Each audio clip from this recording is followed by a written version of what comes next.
Earthquakes, lightning, pouring rain, tornadoes, tsunamis, and a hurricane.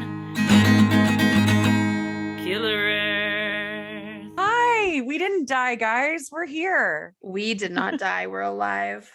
We took a hiatus. We have no excuses. We have no excuses as usual.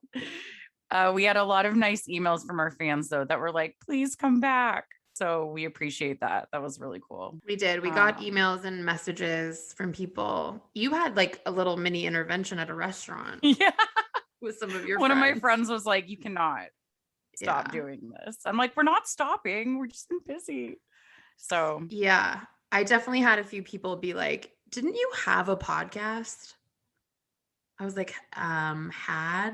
I think it's more my fault if you like really percentaged it out. no, I mean, it is what it is. But we're here. We are so excited. It's 2022. So happy New Year, everyone. Mm-hmm. You went to Iceland.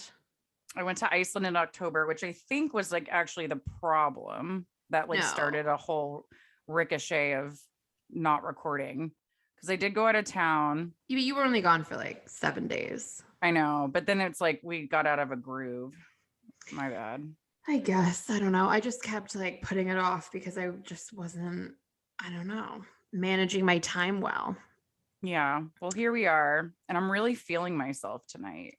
Really? What does that mean? Well, I never do this when we podcast, but I like turn down all the lights. I have like candles going. I have my salt lamp like lit up. And I have my aromatherapy going. It's like a whole mood. Is it Peanut the salt lamp? No. It's not? No, it's a regular salt lamp. Oh, you know, like a circular oval one. You used to have I'm not a freak. Like you used to have an elephant shaped salt lamp named Peanut. I know. Did you not? No, I didn't have one. I wanted one. Oh. Remember? Oh yeah, you stole it from Kate. I stole it from Kate, but then she took it back from me. Yes, that's the story. You stole it from our friend Kate. It was on her lamp. Okay, I messed up that story. I stole it, but then she was like, "No, this is mine," and took it back. And I was like, well, I mean, but I thought she said I could like borrow it. Which you were, but it probably, there's always like a time limit for borrowing. Yeah. Got to give it back at some point. Yeah, Fernie, it's like a Himalayan like salt lamp that was in the shape of an elephant, and I named it Peanut. Or maybe Kate named it Peanut, and I don't know. Anyway. So you have like a little sanctuary going. Yeah, it's like a vibe. I do too right now because I had my daughter's 5th birthday at my house a few days ago. Mm-hmm. Happy birthday, Lola, our spokesperson. And I strung up all these lights everywhere. So I'm in like a cute, like leftover birthday party. And didn't you light a candle too? I did. I lit a candle and I'm having a drink. Nice. I did not make a New Year's resolution to stop drinking. Well, that's okay. I'm on what's today? The 3rd? I'm on day 3 of no drinking. I'm just taking a detox. Oh, okay. It's not like your resolution. No. Yeah. It's just like I like to take my detoxes. So what is your resolution? I don't really have one. I guess just like happiness, Yeah. like self-care and happiness. Like today, I like did a mask and like got a pedicure. Like I'm trying to do something every day that's like self-care. And I usually do yoga. And if I'm not going to do yoga, then I'm going to do something else. So that's kind of my vibe. Our friend Mandy sent me this meme. I think it was a meme. And it was like, she just sent it to me randomly. Or maybe she posted it. It was like, self-care sometimes means like cleaning up your kitchen and paying a bill on time. Oh, yeah. And I really felt that. So that's my New Year's resolution. Oh, yeah. Paying a bill on time is like, wow. Good job. Yeah. My New Year's resolution is to stop being a like disorganized hot mess of a person. Yeah, I think that's great. Go us. Well, I had a good holiday season, but I will tell you, I'm really glad the holidays are over because the advertisements these days on the TV, they're like made to make you cry. Like the Yes. Wayfair commercial. Are you joking me? Is okay. Refresh my memory. The Wayfair commercials where it's like the old grandpa is like trying to make everything the way it was, like that his wife made, and she's clearly passed away. And then he has like, he bakes the cookies she did, and like he sets up the tree and all this stuff. And then like the whole family comes over, and then they're watching the grandma like dance. And I'm gonna cry right now. Okay, yes. You sent that one to me, and I was like, that's one of the most heartbreaking works of commercial cinema I've ever seen. I swear to God, all these ads were like, let's make them cry. I'm like, wow, okay. And then I sent you this, it makes me bawl, but then you got very upset. And so I sent her the saddest, it's labeled one of the saddest Christmas commercials of all time. And it's where the grandpa is like, kids, it's a German ad too. It's like, yeah, this is a German ad. Yeah. And it's like, he's like, kids come to Christmas and they're all have their excuses. Like one's working and one's like, I can't come, Papa. And then you see him sitting alone at the table, and it's literally the most heartbreaking thing I've ever seen. But then they like all the kids get a notice that the dad passed away, and so they're all freaking out, crying, and so they all come together for Christmas anyways at his house. And then he appears and he's like, just kidding, I'm alive. But it's like, it's so emotional because all the kids were like, oh my God, I'm so glad he's alive. And then they spent Christmas together anyways. It's the most demented commercial I've ever seen. You sent it to me, you're like, look at this, it's so sad. I was like, no, it's not. Went off. It's not sad. He's a sociopath who fakes their own death to get their family to come to them for Christmas. Do you think I like schlepping my ass around Southern Vermont with my 4-year-old? The 6 different families, locations? I don't. But I'm not going to fake my own death to get everyone to come to my house. You were like, maybe your kids would come to your house if you weren't such a freaking psycho. Clearly, who doesn't want to be with their parents on Christmas? My mother, like, you know this, and everyone who's alive, who's ever met us, she drives me insane. I drive her insane. We fight all the time. I would still never want to not have Christmas with her. That would like break my heart. Or like if you knew that your brothers couldn't be with her, like, and she was going to be alone, like you would make every effort to make sure you were there. Like, come on. Who are these kids also? I think this family's just like messed up or something. Oh yeah. It showed them like going to work and having careers, and it tried to paint them as like obsessed with their jobs over family. It's like, no, they're like just working probably to pay their bills. Some people have to work. And the dad's like, I'm going to kill myself off. And then they all have to come. Oh, yeah. But it's so, but he doesn't, so at the end, he comes around the corner in like his weird suit. And he's like, he wasn't like, oh, hey, no, like surprise, I'm alive. Ha ha. Funny. He comes around the corner being like, see? Well, he goes, how else like it was in German, but it was like, how else do you think I could get you all here together? Yeah. And then they're like, Papa. Nobody punches him in the face, which was shocking. Nobody starts crying. Nobody starts thinking that they're having a stroke because their dead father is standing in front of them. I know. That's the other thing. Like no one freaked out. Like, yeah, nobody's like, oh my God, is this are you the ghost of our father? Like, no, they're just like, oh my God, that's. Oh, and like hug him. It's so weird. It's the worst. Oh, what was it even an ad for?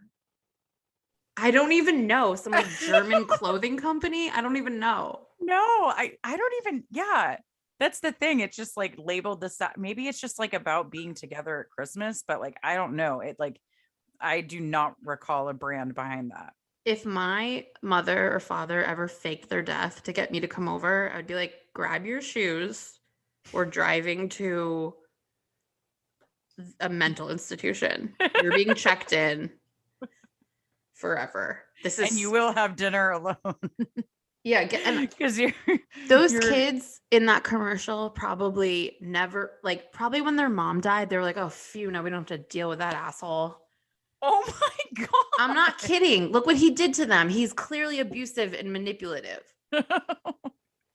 Or they would have gone home. Nobody would leave their elderly parent alone on Christmas. Weren't there like No. 3 siblings? No. See, Absolutely not. He was probably an egotistical, selfish, manipulative, and he proved that by faking his own death. It's just the worst. Like, honestly, the only scene that like makes me super sad is like when he's eating alone. I'm like, no, why? That would never happen. And I don't even care if you were like not even a family member, like a friend, and I saw you eating alone at Christmas. I'd be like, hell no, you're coming to my house or wherever the hell I'm going. That just doesn't make sense. Yes, and I think the image of an old person eating alone, whether it's at home or in a restaurant, it's depressing across the board. I don't think that makes everyone, that's like universally sad. Yeah.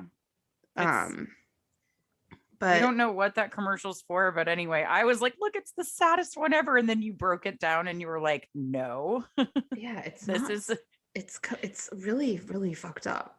Yeah. It's the Wayfair commercial in the US with like the widower is like ordering stuff to make his house all nice so his family feels comfortable in the way that his wife made it. That was very heartwarming. There was nothing messed up about that commercial. That was just no. Like, it was a little like, you know, icky just because like Wayfair is like, buy our stuff to make your family feel better about your dead mom. But like, this one was just like, okay, so these adults are choosing like their sanity and self-care over like their manipulative batshit crazy father.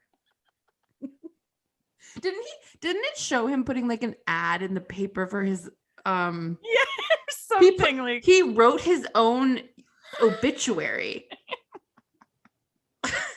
What? Nobody vetted that? Nobody was like, you're the one dropping off your obituary? That's shady to the newspaper. Yeah, and like also how did he get the word? It was his obituary, I think, at the newspaper. And then like, who was involved in this? Like, who called the kids to be like, your dad's not alive? Seriously. Like, he must have come up with like a really extravagant plan. The commercial doesn't even scratch the surface on what this man had to do to plan his own death. And that's what's messed up about it. Everyone needs to go watch this so you know what we're talking about. What is it on YouTube? It's like I just Googled the saddest Christmas commercial ever, and it's the number one thing that pops up. And it has like German subtitles in it. I mean English subtitles, and it's in German. So that was happening a lot during Christmas. I mean, that's an older commercial. I didn't really see it played like on the TV, but the Wayfair one was going nuts. And there was a couple others that were just like heartwarming. But I watched several Christmas movies over the break that made me cry. Oh my God. Same here. And you know what? I don't know why I never cry at Home Alone, and I was bawling at Home Alone. That's my favorite. When she comes home. Yes. But that's a messed up movie too. First of all, Macaulay Culkin's a serial killer. Like, that kid will grow up to be a serial killer most likely. And his parents are very... Yeah, he was defending his home. He's not a serial killer. That's true. But I mean, it's kind of a messed up movie when you think about it. Like on the parent side, at least. But speaking of Catherine O'Hara, the mom in Home Alone, I have been obsessed with Schitt's Creek. I finally finished the whole thing, and I'm obsessed. It is so good. I can't get into it. Did you give it like 4 episodes? I gave it like 2. You have to give it at least 4 or 5. Yeah. I love everyone in it. I love the premise. It just is. It's like not clicking for me. I don't know. I've never been. Even my dad like loves it, and we have so few things in common with TV. Yeah. They say you have to give Schitt's Creek about 4 to 5 episodes. I had to as well. And then it just became like an obsession. So Yeah. it's really good. I really like it. And then the other thing that's been really weird is that is it Tasmania? So Tasmania, where like those little kids were having like their last day of school and they were in the bouncy house. And basically this like gust of wind that they said was like a tornado, like on a clear blue day, came through and lifted the bouncy house up like 30 something feet, and all the kids fell out and they like died. So Tasmania is in Australia. Yeah. Isn't it? It's like an island off the coast, but it's like the smallest Australian state Yeah. or whatever. It was like all over the news. I was like, oh my God, that's so tragic. What an insane thing to happen. Yeah. And that's another reason why you should never go into a bouncy house. I mean, I already have fear of them anyway, because like if they pop, that tarp is so heavy on you, you could like suffocate. So I already was against bouncy houses, but now I'm really against them. I hate bouncy houses. They're dirty and they're sticky and they're gross and they're not that fun. Yeah. So 30, like literally 30 children died? No, the thing it was I think 5 or 6 children, but that the thing fell out? flew up to like 30 something feet. Oh, 30 feet. Oh, I thought you said 30 kids. I was like, oh my No. God.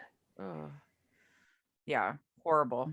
But that That's was really a weird crazy. weather related disaster that I thought was just tragic. But Yeah. sending love to those families for sure. Just say no to bouncy houses. Everyone. Because those things are like airborne. One of them actually who survived was by the door of the bouncy house and fell out before it went up. Oh my God. Yeah. So I think it was like the bouncy house itself like got, lifted up. It's so awful. Yeah. Yeah. So I think next episode we'll talk about your epic trip to Iceland. Yeah, we'll touch on that. I definitely have some cool content about that. So it was great. I recommend everyone going to take a look. Should we get into it? Yeah, let's get into it. Sorry, I'm a little rusty. I'm like, what do I say next? Oh, you know the drill. We just haven't recorded in a couple months, so I'm like, yeah, rusty. Yeah. All right. Well, buckle it up. Okay. It's about to get crazy. Okay. Buckle it up. I think I say this all the time. But this might be my favorite subject I've covered. Oh my God, I'm so excited. I think I said that about the last one I did. Yeah. But I spent a lot of time researching this particular topic. Cool. I'm so excited. All right. So, we could call this episode When Lakes Kill. Okay. But we're not going to, because it's much more specific than that. Okay. This is the story of 2 lakes in Africa that mysteriously murdered lots of people. What? Yes. And more specifically, we'll call it the Lake Nyos tragedy. Oh my God. Okay. Yeah. So before we start, my sources are Wikipedia, SmithsonianMag.com, Forbes, Atlas Obscura, Slate.com, and NASA. Yes. So, are you ready? Yes, I'm ready. Okay. So, I'm buckled in. You good? Yeah. Let me take a sip of my vodka first. Okay, so it's August 15th, 1984. Okay. in the equatorial country of Cameroon on the continent of Africa. Cameroon. I've never heard of that. Oh, yeah. So it's about the size of California and it's right on the equator Oh my gosh. in Huh, Africa. okay. You've never heard of Cameroon, really? No, I feel really weird saying that, but I thought I knew all the countries there, but I've never heard of that. Well, there's many countries, so Yeah. that makes sense. Yeah, I guess so. Okay, so there's a lake there in Cameroon called Lake Monoun. Mm-hmm. It's shaped like a bone. So like the bone with like the two knobs on each end. Yeah. Oh, weird. It's a crater lake and it's surrounded by farms and it's partly bordered by a road. Okay. Okay, so just before dawn on August 15th, so it's dark out, a truckload of workers are driving down this road that's Mhm. bordering the lake. The truck is like pretty crammed with workers inside. And then there's two workers sitting on top of the truck. Okay. I don't know what kind of workers. I think they probably worked at like a local farm. Mhm. So they're heading to work. So all of a sudden, the truck has complete engine failure and just like dies in the road. Mm-hmm. So the driver and all the guys inside the truck get out of the truck to like open the hood and take a look at the engine. And the two workers on top of the truck just like stay on top of the truck. All of a sudden, every single person that got out of the truck to look at the engine collapses and dies What? and just falls to the ground. Yeah.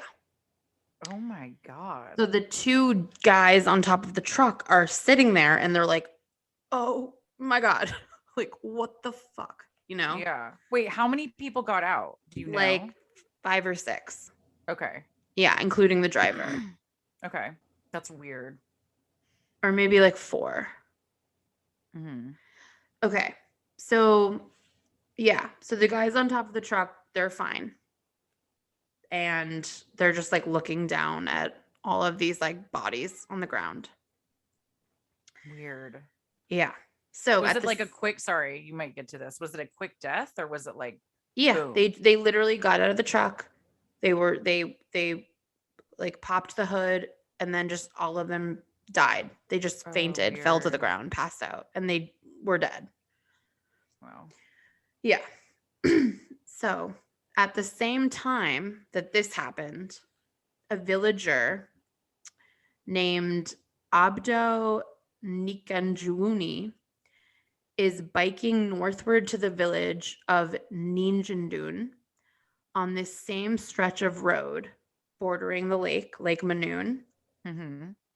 He gets to a dip in the road and he sees ahead of him another truck, a different truck, and he recognizes it as the pickup truck of the local Catholic priest.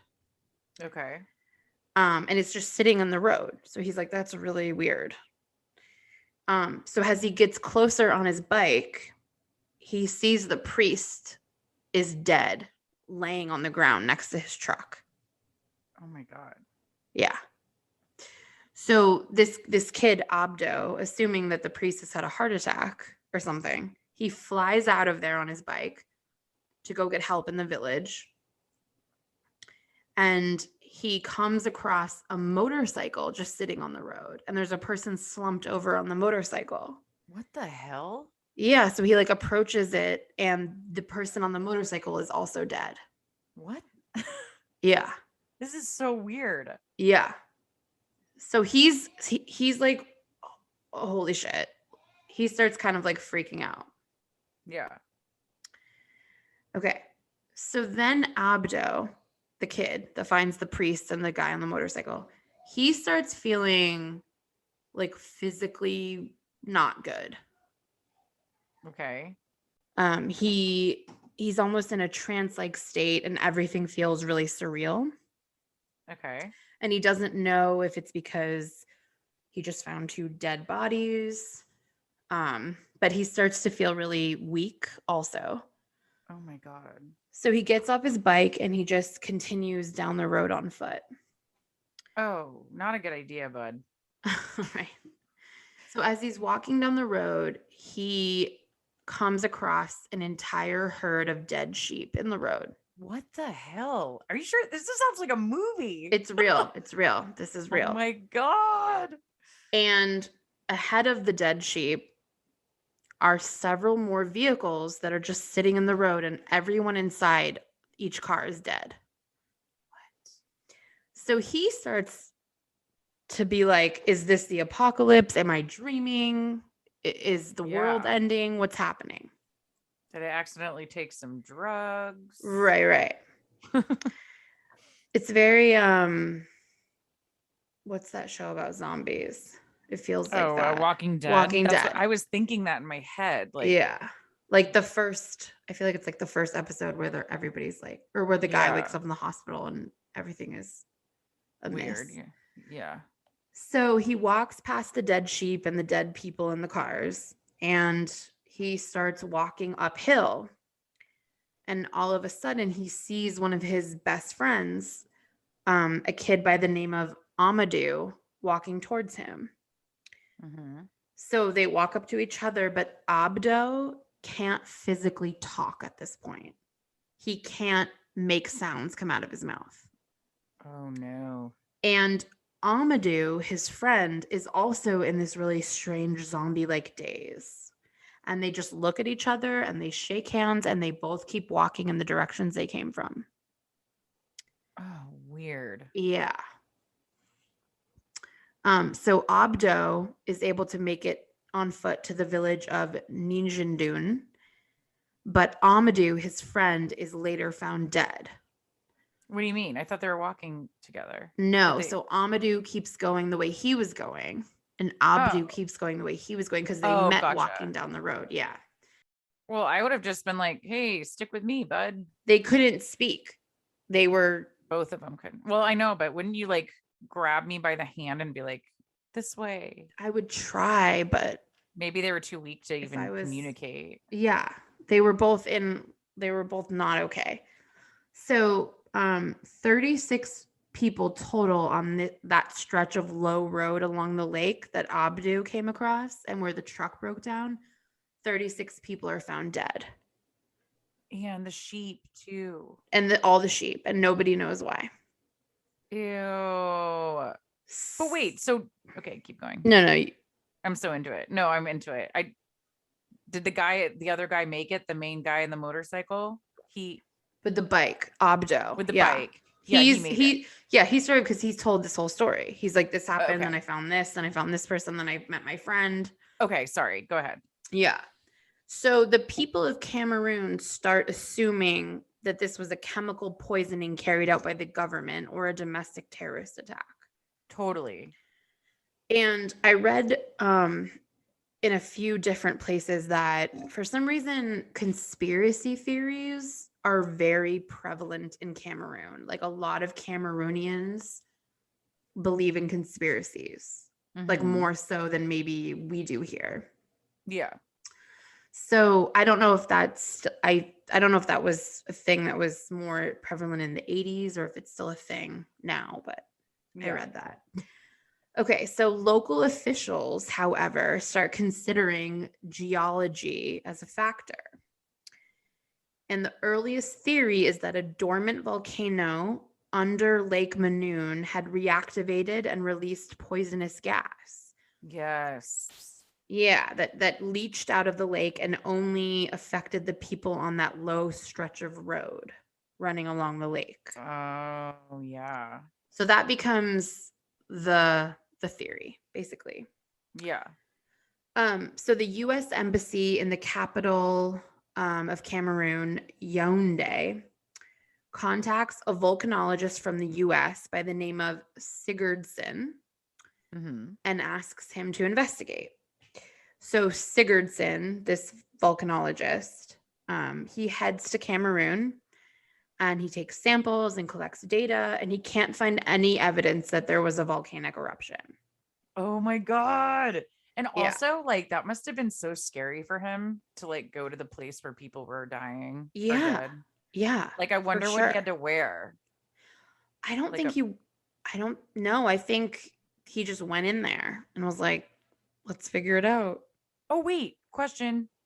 What happened to the two guys on the top of the truck? Did they die too? No. So I guess Okay, they sorry. survived because they didn't. So this will become, we'll We'll touch on unpack it. this. Okay, But sorry. they did not get off the top of the truck. So that's important. Thank God. I wouldn't have touched that like the ground either. Yeah. I would have been like, I'm not going down there. Yeah. I think they were too afraid to get off the truck. Yeah. So there's no indication that the temperature of the lake water increased. There's no disruption to the bed of the lake.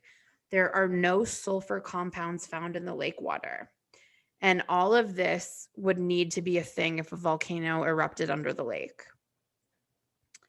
So he finds none of that. He finds none of that. Yeah. But something really weird does happen when the volcanologist takes a sample of water from the bottom of the lake. So he lowers a bottle and some kind of mechanism where you can cap the bottle underwater and then pull it up so it doesn't take water in from anywhere in the lake except from the bottom. Except for the bottom. Okay. So when he does that and he draws the bottle up into his boat, the lid pops off the bottle. Whoa. Like crazy, like which it shouldn't have. It should have been really securely tightened. Oh, So weird. So he's like, this is super weird. These caps are built to stay on the bottle. Why would the cap just like fly off like that as soon as it gets, out of the water? Uh-huh. He tests the water in the bottle, and the water is saturated with carbon dioxide. What? So that's why the cap flew off. The water is like highly saturated with carbon dioxide. So I didn't even know that could be a thing. Yeah, I didn't either. I didn't really understand. I mean, carbon dioxide is what you breathe out. Yeah. And it's what plants breathe in. I remember that from Right. science class, but so Sigurdsson, I hope I'm saying his name right. He theorizes that these people that died, they must have died from carbon dioxide exposure. Weird. But he needs to figure out how they would be in contact with enough carbon dioxide to kill them, because it has to be heavy amounts. And they're outside. Mm-hmm. So it's weird. Yeah. And like, why isn't the scientist who's like collecting these samples dying? If Well, he's right above the water. You'll get to it. Sorry. Yeah. And also people traveled this road after this happened and nobody died. So this was like an isolated like a particular event. night. Mm-hmm. That's what's creepy about it. Ew. So for a few more weeks, he does more data collection. And he comes to the conclusion that magma underneath the lake is doing a thing called degassing. Mm-hmm. It's releasing carbon dioxide up through the ground into the bottom of the lake. Uh-huh. So basically, carbon dioxide is like percolating up into the lake bottom, but carbon dioxide is heavy. It's heavier than air. So it's not floating to the top of the lake. It's just collecting at the bottom. Oh. And it's basically creating this time bomb of gas that could just theoretically explode at any moment. Ooh. Creepy. So he also concludes that this has been happening for a long time. The carbon dioxide collecting at the bottom of the lake. And he thinks the gas got so pent up that it exploded and released a wave of super concentrated carbon dioxide up through the lake that floated over the lake and then to the lowest ground around the lake. And these people that just happened to be on this low stretch of road suffocated, basically. Damn, that sucks. Yeah, so it's like this wave of concentrated carbon dioxide. That he's like, okay, I think this is probably what happened. Okay, so let's talk about carbon dioxide for a minute. We need a little science. Give me the science. Okay, so it's colorless, it's odorless, it's a gas, it's heavier than air, and it's what we said this we breathe out when we exhale. Mm-hmm. It's the normal byproduct of respiration. Mm-hmm. It is also a byproduct of burning fossil fuels, and it's the main culprit of global warming, Yeah. unless you're a climate change denier, and so then you don't believe that. But Yeah. that's what most scientists have agreed on. Of course. Yeah. Makes sense. So at high concentrations, carbon dioxide replaces oxygen in the air. Mm-hmm. So that's really not good if it's being No. released in high volumes around you. Yeah. Okay. So if the air that you're breathing in is 5% carbon dioxide, it will kill car engines and it will snuff out candles. Oh, that's why their car died. Weird. If the air is 10% carbon dioxide, people breathing in this air will start hyperventilating. You'll get dizzy. And then you will eventually fall into a coma Oh, if you continue to breathe in the 10% carbon dioxide. damn. If the air is 30% carbon dioxide, anyone breathing in this air is just going to collapse and die, Oh my God. like pretty much immediately. That makes sense. Because I was like, what? How? What way? Like, do you just die like that? Right. Exactly. even A know whole that. car full of people. No. Yeah. Yeah. So it must have been like a really powerful concentration. Oh, it sure was. And we will continue to talk about that. Okay, so carbon dioxide is also a byproduct of volcanic rock melting and cooling off. So there are carbonated springs and naturally occurring vents all over the world where carbon dioxide is being released into the air. And we've talked about this before. Mm-hmm. Like on the Yellowstone episode, the geysers, the deadly geysers. Yeah. But it's the carbon dioxide being released from these vents, it's not high enough in concentration to do anything. So it just like disperses right after it surfaces. So it's not deadly in most of these places, but it's being released all the time. Okay. Yeah. It's a totally normal geologic process. I read an article when I was doing my research that was like, it's basically like when you open a bottle of like seltzer Mm-hmm. and it's just like, psst, and then that's it.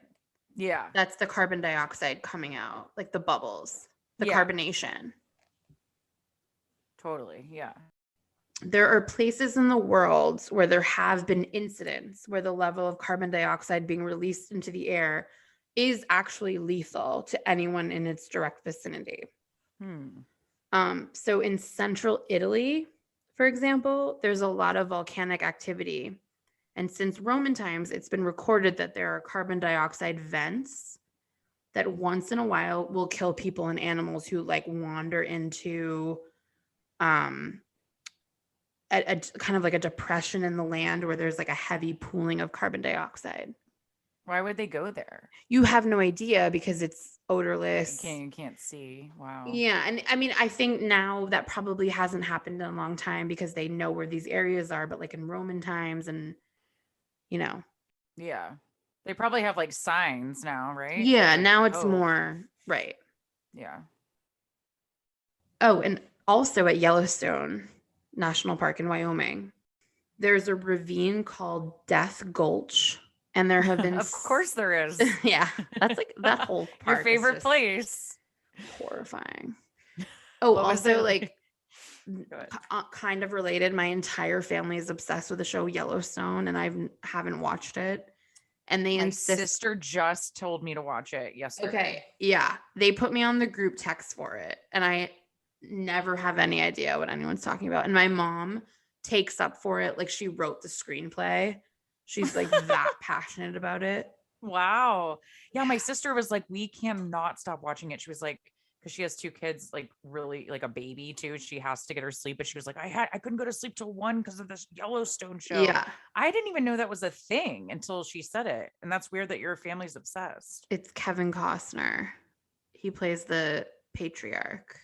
Oh, wait, is it like a series? I thought it was like a Planet No, Earth. it's a series. It's a show. Oh. I had my dad and my stepmother, my brother and my sister-in-law, and then my mom's boyfriend. My mom was out of town over for dinner like a month ago. Mhm. And like they were like, let's watch Yellowstone. Because they all are obsessed with it. And I'm the only one that's like, I don't even watch the show. They're like, oh, let's watch this episode. And it's the episode where one of the women on it, it's like this brutal scene where she Mhm. gets fully attacked and raped. And I'm like sitting in my living room with my family, and I'm God. like, and they're all like engrossed in it. And I'm like, what? Ew. Wait, I thought, okay, so it's like, is it good? Like, is Yeah. it worth it? I think so. I I'm mean, more of like a documentary type of like, no, it's that's good. not true. I can get into like things, but I don't yeah. I don't not watch it because I don't like it. I just haven't made time in it or time for it yet Do in we my need to life. make it our But thing then? I know we should probably watch it. I Anyway, just have so many shows right now, I know. like my 1,000-Pound Sisters. I don't even want to It's a good show. I'm into too much reality TV right now. And 90 Day Fiance, holler. Okay, anyways. Okay, so there's this ravine called Death Gulch, and there have been several incidents of grizzly bears killed by carbon dioxide poisoning from vents and carbonated springs in the gulch. And oh wow, I'm sure there's signs that you're not allowed to go, like as a human, into that, right? Yeah, I think Death Gulch is blocked off probably. Yeah. But then you probably have the idiots that go off trail. So of course, you always have yeah. those idiots. Yeah. But that's interesting. Wow, I did not know that. And then also, do you remember, and I think we talked about this briefly on another episode, but do you remember that family of 3, a married couple, their 1-year-old baby and their dog? And the dog. Yes. They all died mysteriously in California in the Sierras. Yeah. But so when they first, one of the theories was that they had wandered into, for some reason, a carbon dioxide pool, place like that. Yeah. like that they had just randomly, and for some sick, twisted twist of fate, they happened to go near a vent or something, or a mine shaft. That's what they thought, at least. That or like algae. That's when I remember us talking about that. But then we like followed it, and it turned out to be like hypothermia in the hot way. They died from extreme dehydration and hyperthermia. Hyperthermia. Yeah, right. They didn't bring enough water, and it was really hot. It was yeah. That's crazy. It was very preventable, but yeah. So okay, so back to Sigurdsson, the volcanologist, and his carbon dioxide wave theory. So the problem with this theory is there was no precedent. This had never been recorded before anywhere on Earth, like in this way where it killed people. Right. He's the first scientist that really delves into this, and he's like, I don't know what this is. It's an unknown natural hazard, but technically, if this happened again, it could kill an entire village or town of people. Yeah. Depending on how much carbon dioxide gets released. So he's like, this is a potentially huge problem, and I'm going to devote my work to figuring this out. Totally. Good for him. So he returns to the United States. He's researching more, doing data collection. And in June, 2 years later, in 1986, he submits his study that he's been working on to the prestigious journal Science, and Science fully rejects his paper, and they're like, this is not based in anything we're interested in. We're not publishing this. This is garbage, basically. Wow. So he's like, okay, great. All right. So he keeps focusing on his work, his research, but there's no one really else in the fields that's interested in covering it or talking about it. Wow, that's sad. So now it's August. So it's a couple months later after Sigurdsson's paper is rejected. It's August 21st, 1986. Mm-hmm. Now we're on the shores of another lake in Cameroon by the name of Lake Nyos, which is about 140 miles north of Lake Manoon, the first lake we discussed. Yeah. Uh-huh. Okay. So this villager by the name of Ephraim Che, and I'm just going to call him Che. Okay. He's hanging out in his house, which sits on a cliff overlooking Lake Nyos. Mm-hmm. Sounds lovely. Yes, very lovely. There's a half moon and it's lighting up the lake, the hills, the valleys beyond. It's a beautiful night, which is very typical of this area. The weather is really nice year round. Mm-hmm. Che is a subsistence farmer, meaning he basically grows food for his family and makes little to no profit from whatever he does sell. Oh. He has 4 children and a wife who all live with him. Mm-hmm. So it's around 9 p.m. and Che hears what he thinks is a rock slide in the distance. And he's looking out over the lake, and because the moon is really lighting up the lake, he can see everything. Yeah. And all of a sudden, he sees this white mist rise up out of the lake. Ah. Like this super thick mist. Yeah. But he's not thinking much of it. He's like, oh, that must just be like steam fog from the cold air drifting across the warm water, Yeah, like of course. that happens. Yeah. So his kids are all like up and hanging out, and his wife, and he's like, so I think it might rain. I'm going to go to bed. And also like, I'm not feeling great. Uh-oh. Okay. So he goes to bed. So at the same time that this is happening, a cattle farmer by the name of Halima Suli is getting ready for bed, and she's getting her 4 children ready for bed. They live in a thatched hut pretty much on the shore of Lake Nyos in a small compound with many extended family members and other huts. Uh-huh. So as she's falling asleep, she hears the same rumbling, like the rock slide rumbling. Yeah. Hi, Rocco. Hold on. That scared the shit out of me. Sorry, hold on. It scared me too, but I knew it was Rocco. God. Rock, you're being a real dick. What does he see? A bear? You are. You're really cute too, though. It was kind of funny when you're like, you're being a real dick. I might keep that in. I think you should. Because then I'm like, oh, you're cute though. So people won't think I'm like cruel to animals. Right. Should we keep going? Yeah, Rocco keep could going. like appear back at any time, and I'm gonna have to get up and let him in. That's fine as long as you don't mind editing.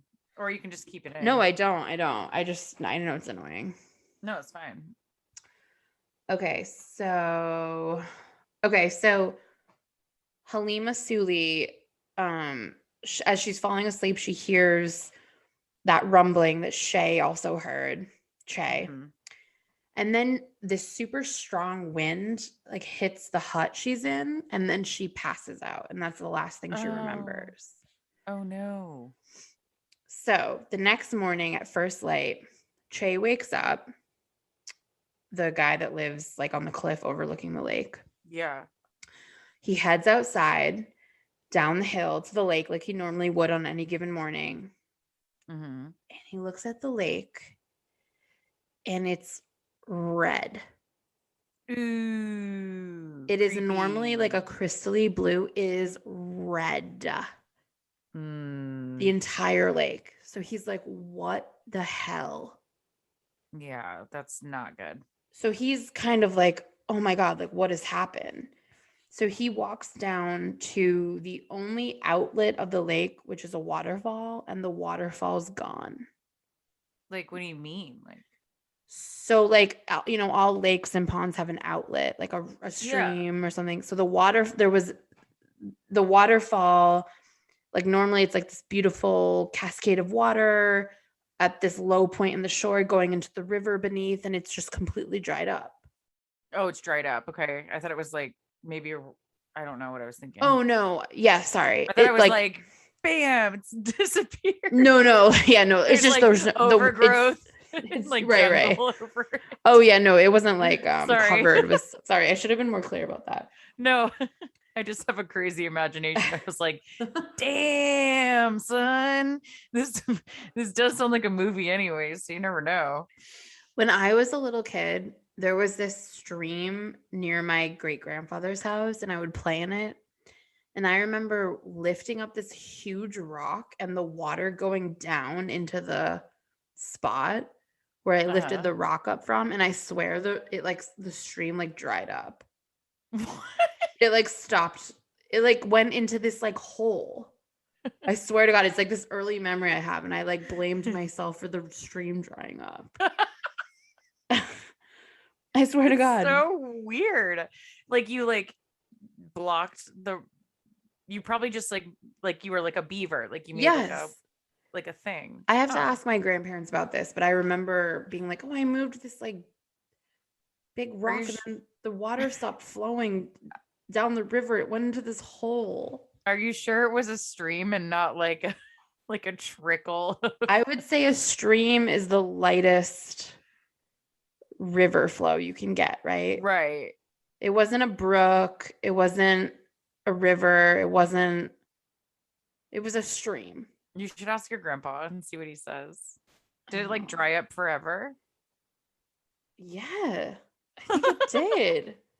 Dang. You have powers, girl. I know. Crazy. Okay. Okay. So the waterfall just dried up. It didn't just magically disappear. Okay. So Che is standing there and he's looking around and he's like, how could the lake be red? How could the waterfall have dried up?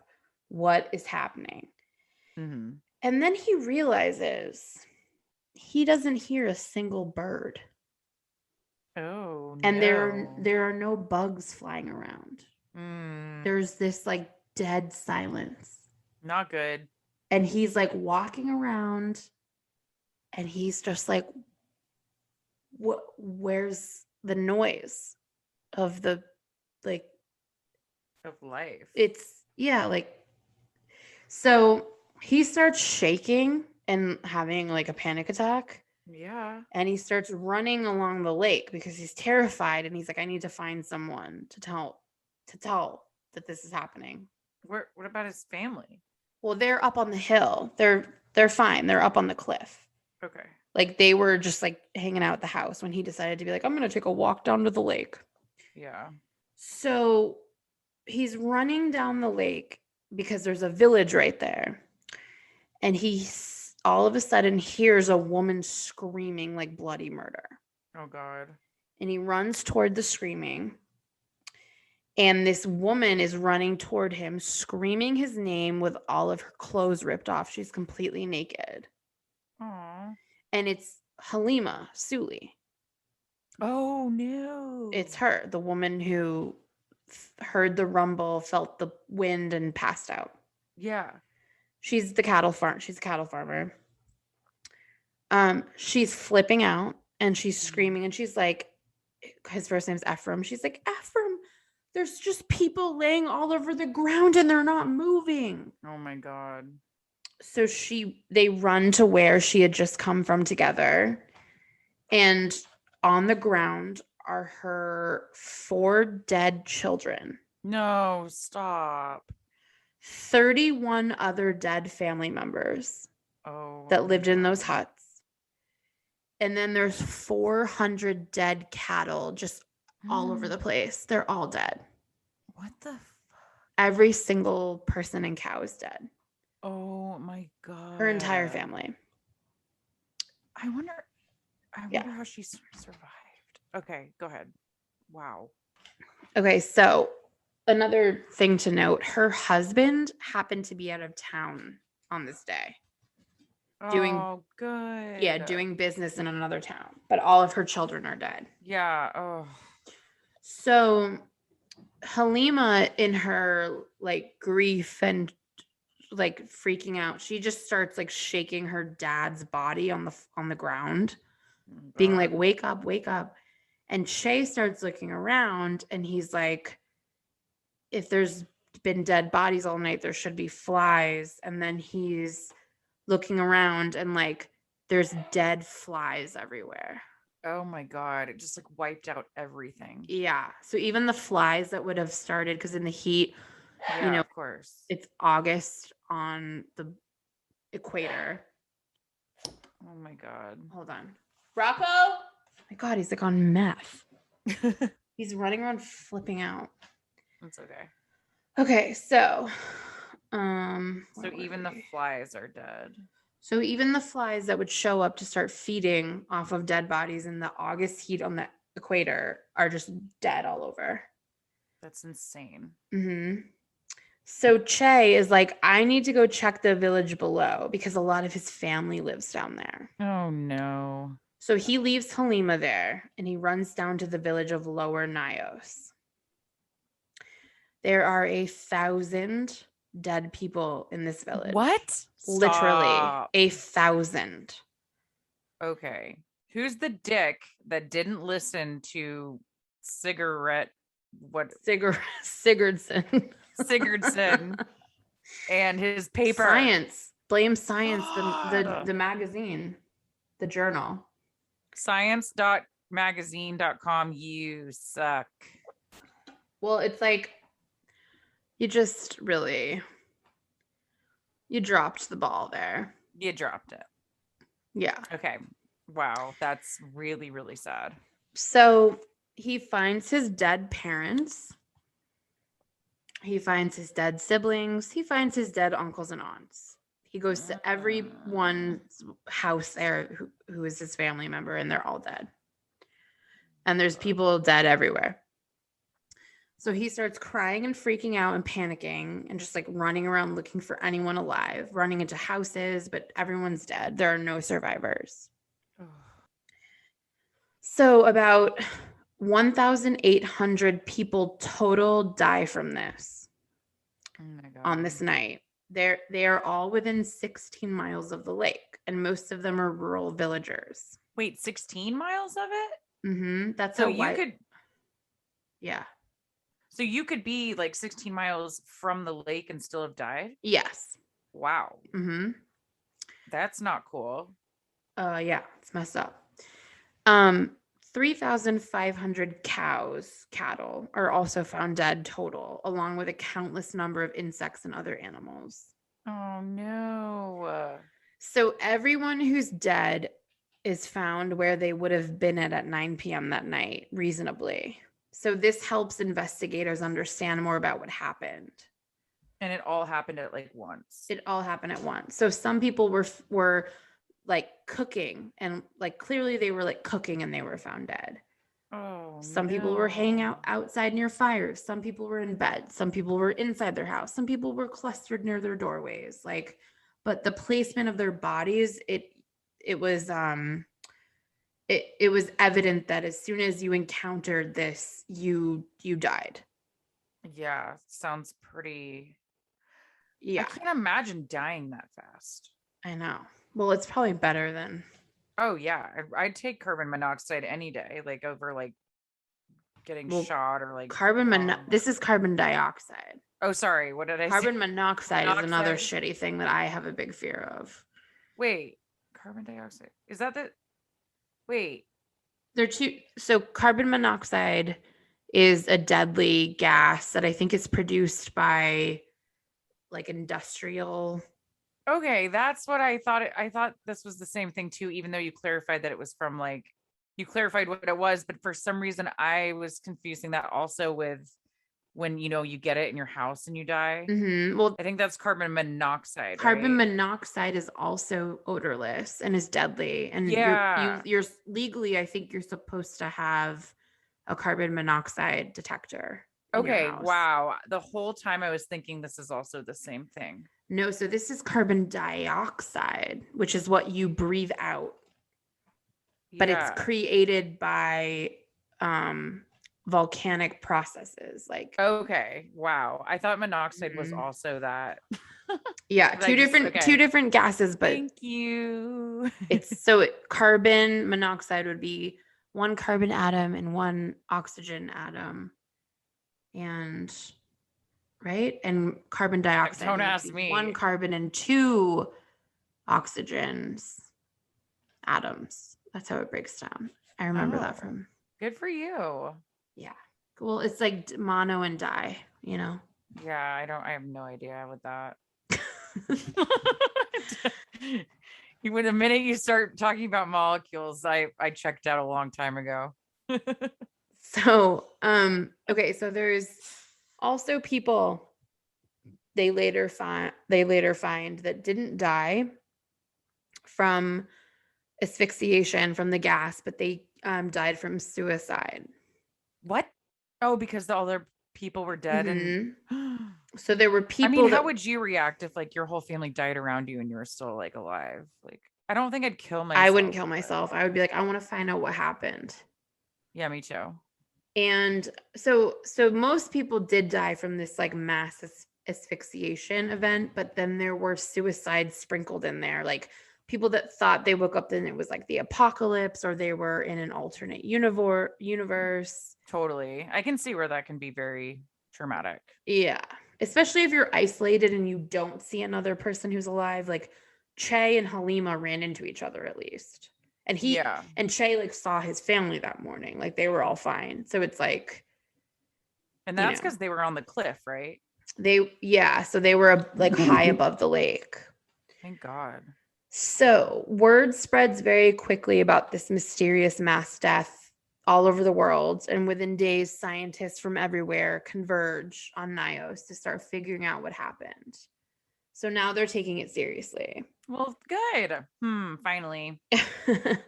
So the initial assumption by the scientific community is that a long dormant volcano underneath the lake erupted and released deadly gases into the surrounding environment, just like they first assumed with Lake Manoon. But before we get into what scientists figure out over the next 2 decades, because it takes that long to figure this out, I just want to like give a little bit of background about Cameroon and Lake Nyos. Okay. So Lake Nyos is also a crater lake, just like Lake Manoon, which means it's a lake that was created by a volcanic eruption. Yep. It's in a very remote region of Cameroon, in northwest Cameroon, and it's in the volcanic highlands. So it's basically a mountainous region with volcanic activity. Okay. And this area has been volcanically active for millions of years. Cool. So Lake Nyos is super deep, 682 feet at its deepest. Damn. And it's on the side of an inactive volcano in the Oku volcanic field. Oh, that's weird. Yeah. Because it's inactive. It's inactive, yeah. Yeah. Well, so it's on the side of an inactive volcano, but they thought initially that maybe there was an active volcano there, the volcano underneath it became active. Right. So the Oku volcanic field consists of volcanic Mars, which is a broad volcanic crater that usually fills up with water and becomes relatively shallow, like a relatively shallow crater lake. And basaltic scoria cones, which is actually just the most common type of volcano. Okay. And it's also known as a cinder cone. Cool. So even though Lake Nyos is on the side of a technically extinct volcano, there are still pockets of magma underneath the lake leaking carbon dioxide and other gases up through the earth. These fumes then dissolve in the natural springs and circling and then up into the water, which leaches into the bottom of the lake. Okay. Yeah. So that's a very simplified explanation of how this is happening. I just think it's weird though that they consider it inactive when there's still magma like in the area. Well, inactive, I think an inactive volcano is defined as like it's not going to explode and cause problems. Gotcha. but there's still seismic activities going on and like volcanic activities going on. Mm-hmm. So Lake Nyos is one of only 3 lakes in the entire world that this carbon dioxide situation happens in, by the way. So this isn't something that happens outside of Africa. Oh, weird. But they didn't really know this until scientists started figuring out how to prevent this from happening again. Mm-hmm. So Lake Manoon is the other one. And then Lake Kivu, which is located spanning the Congo and Rwanda border, is the third one. Is it okay? Where there's carbon dioxide building up in the bottom of the Okay. lake. I wonder how they found out about that one. Did they just start going around testing all the lakes? I think so, yeah. I actually don't know the answer to that, but I'm assuming that they were, there was a more of an all hands on deck approach when all these people died. Totally. The carbon dioxide remains saturated at the bottom of the lake because cold, dense water sinks. So the water at the bottom of the lake is always going to be colder than the water at the top. Yeah. But the problem is over time, as more and more carbon dioxide leaches into the bottom of the lake, the water becomes super saturated. And if there's an earthquake or a landslide or like a big disturbance, this can force a large amount of carbon dioxide to suddenly come out of solution and exit up through the water into the air. And this is called outgassing. Ooh, is that why they heard the rock slide? Yeah. Did the rock slide cause it? Well, so that is still, I guess, unknown technically, but we'll get into that. But yeah, there would have had. So there was either a disturbance or there was so much pent up carbon dioxide that it had to get out. It reached its limit of how much could be, built up. Outgassing. That's what it's called. Nice. Should we make a shirt out of that? Maybe. I have so many weird things I want to say about that, but I have so many things too, but I don't want to be. I don't want to be gross. Crass. It's like a dude holding a can of beans and being like, "Oh, I'm gonna outgas later." Yeah, exactly. Yep. It's like terrible. It's like Cut eating a that burrito out. and being like, "There's gonna be some outgassing later tonight." I'm so immature. I'm crying. I am too. You can cut that out if you want. No, I'm keeping that in. Oh, damn it. So, right, okay. Anyways. So this is kind of my favorite part of this whole thing, the history of Lake Nyos. Uh-huh. So, okay, and I know I have expressed my religious beliefs before on this podcast. I'm a atheist. I don't believe in anything. I appreciate religion for the good things that it's done. Yeah. For humanity, but I personally am not a believer, and I always kind of, I don't make fun of religious tradition or these silly things that I think people do in the name of their God or whatever. I don't mean to make fun of it. Yeah. But to me it is a little bit silly. To me and too. I don't want to I'm the same way. Yeah, no I don't want to offend anyone. And my dad and stepmother are very religious, and my grandmother. So believe me, I live in a world where all of these religious things have a place and are important. Same. Yeah. But at the same time, I always kind of so I don't mean the next section, I don't mean to make fun, but it's amusing to me. That's great. No, and I just for all you listeners, I'm with Vanessa. I mean, I believe in a higher power. I just don't know what it is, but I know that on this podcast we're pretty direct about how we feel about stuff like that. And again, it's no offense to anybody. It's just kind of like Yeah, our take on life of course. Yeah. and like how we deal with things, I guess. So, Yeah. yeah. So there's our little disclaimer. Okay.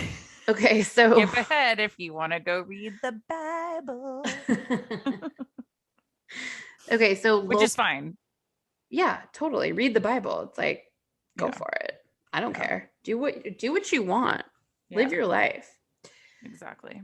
So, okay. So local mythology in this area of Cameroon suggests that people for generations have known that Lake Nyos has some like destructive capabilities.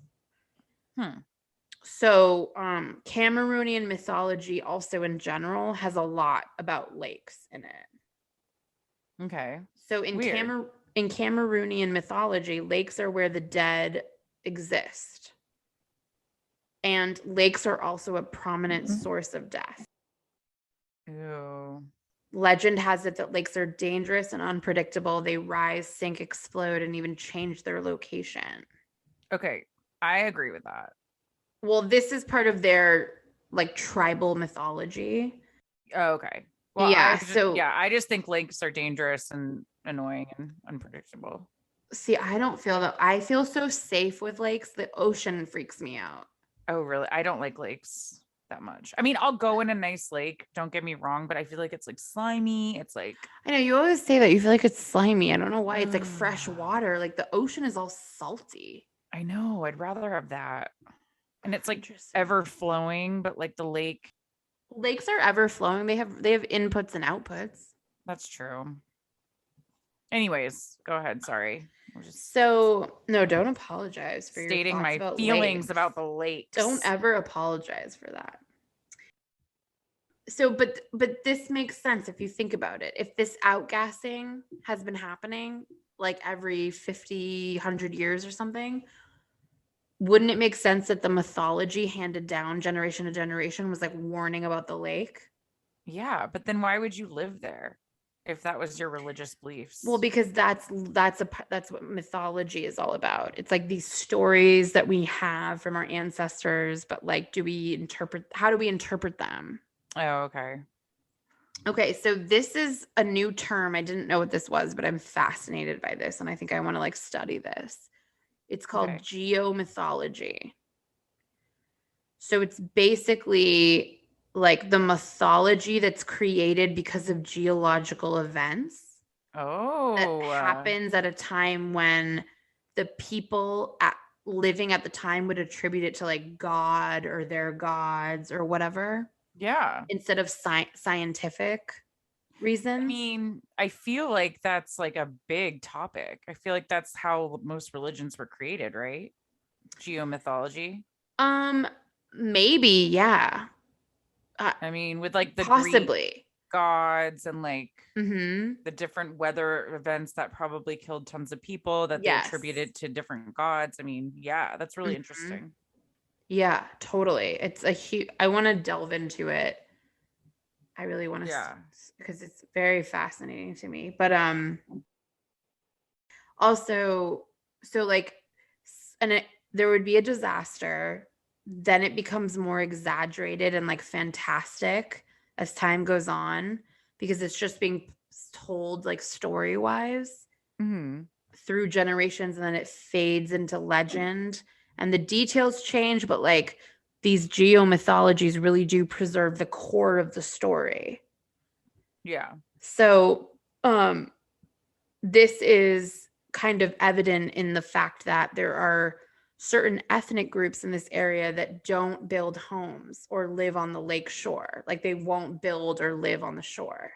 They're smart. They only build their homes on high ground. Yeah. So this suggests that there's a collective memory passed down for generations that like these deadly outgassing events happen.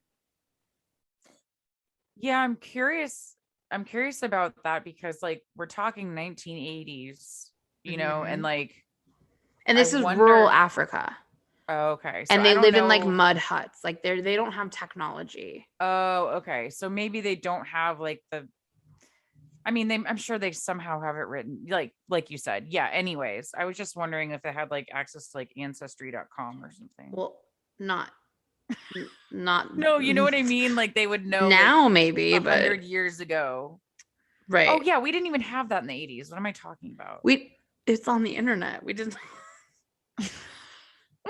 you didn't have nobody was on ancestry.com in Cut this part out. 1986. Anyways, I don't know what I'm doing. I was born in 1986. Okay. Okay, so Ephraim Che, our guy, the guy that has the Yeah. house on the cliff, his people, they're a tribe in the area. They're called the Bothmen, Mm-hmm. and they are Christians. And they are an example of an ethnic group that follows this tradition. They build their houses above the lake. Okay. Yes. However, yeah. So they have had this mythology passed down where their ancestor, like they've always been taught never build a home, never live on the same level or lower than the lake. That like saved his life. Yeah, it really did. It really did. It's so cool. However, there are other ethnic groups who moved there like in the mid-century, like 1950s, who didn't believe in this and don't follow this custom. And that's Halima Suli's family. Oh. They're Muslims, and their ethnic group are the Fulani, and they settled the lower slopes of the Nyos. Oh. So by the 80s, there were like thousands of people living along the lake and on the slope and in the valley below who like didn't have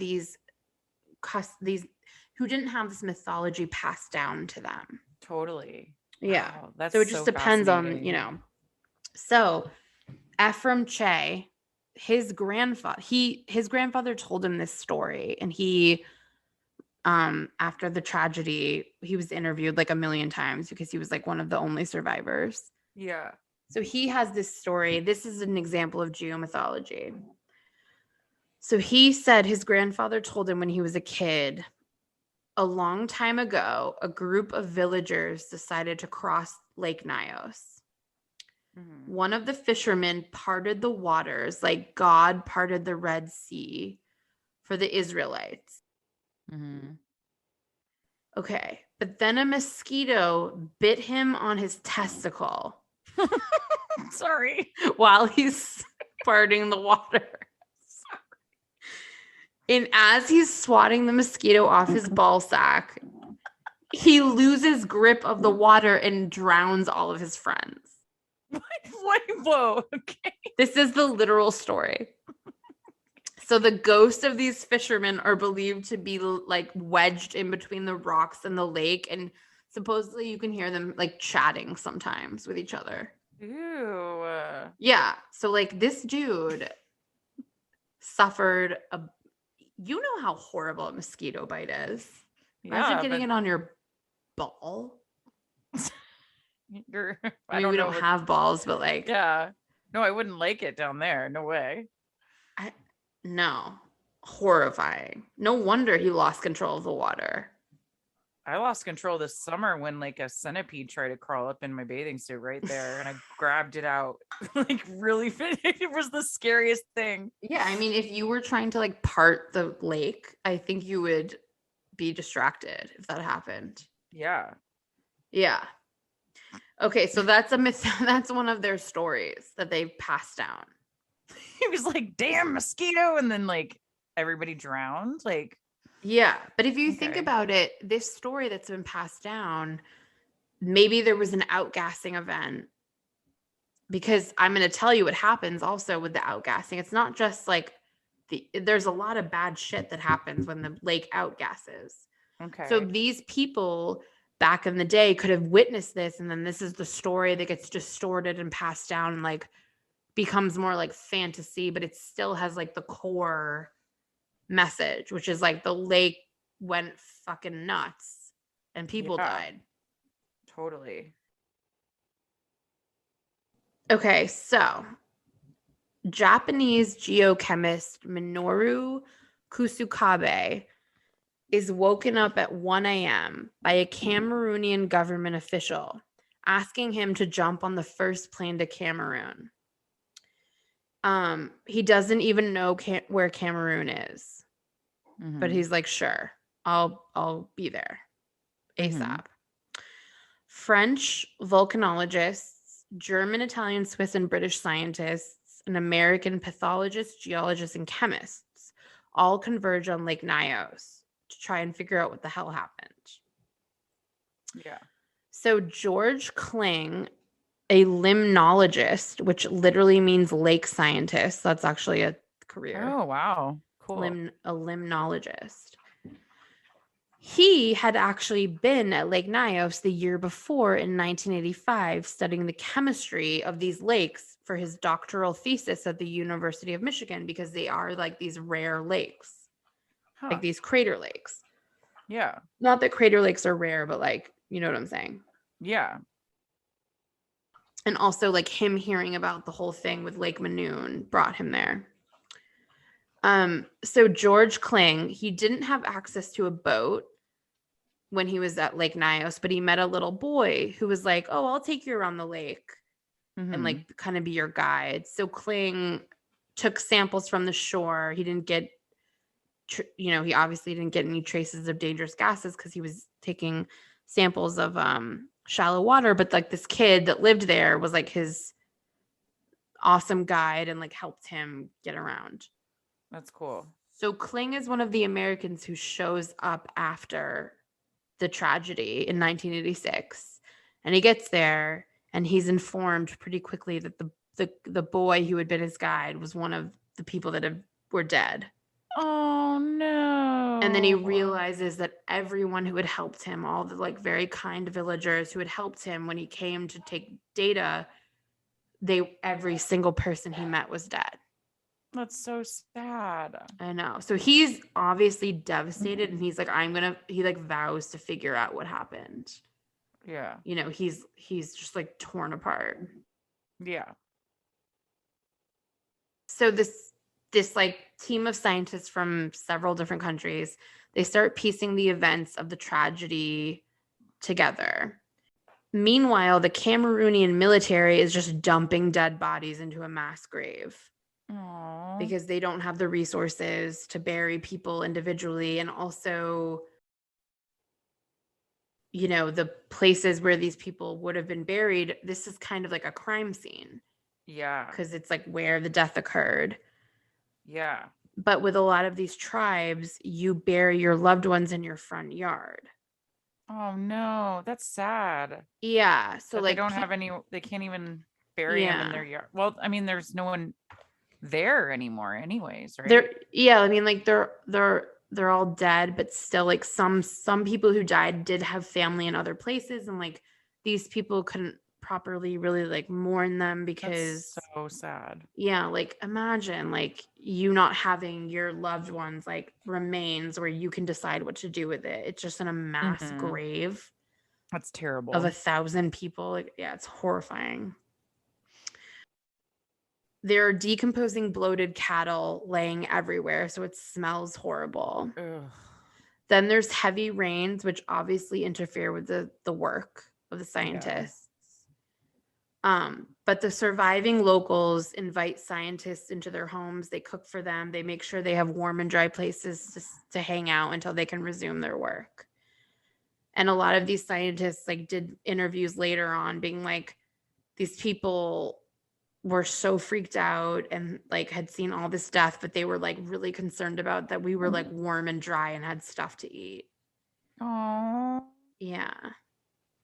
That makes me really want to cry. I know, it's really, really horrible and sad. So the scientists take inflatable dinghies into the lake to take deep water samples because many of them still believe there's an underwater volcano that erupted. Mm-hmm. But then some of them had already looked into Sigurdsson's theory about the unknown natural hazard at the bottom of the lake, and they think it might have something to do with that. Yeah. So it takes months for the scientists to figure out the basic like structure of what happened.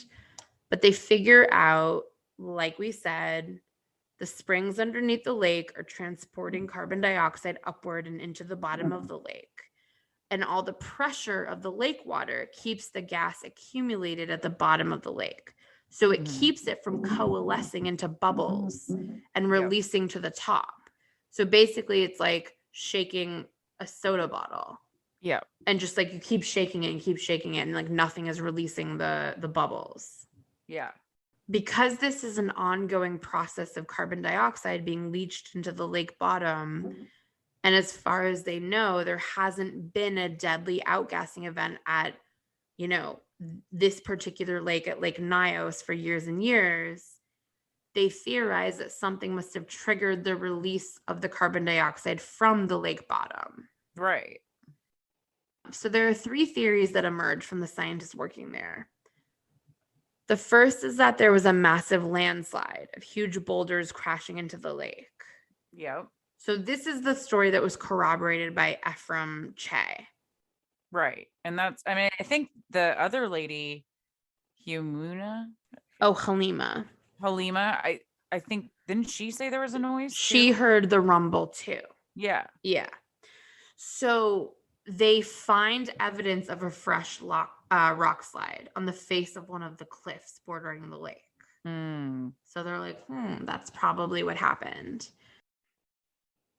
The second theory is that there was a fluke drop in air temperature, which would have like caused cooler water to sink to the bottom of the lake, because it would have been on the top, sank to the bottom, and then it would have detonated like the built up dioxide. Because it would have been reserve. even more pressure on top of it, and it would have just like popped. It would have disturbed, so it would have like disturbed the bottom of the lake. Yeah. And all that gas.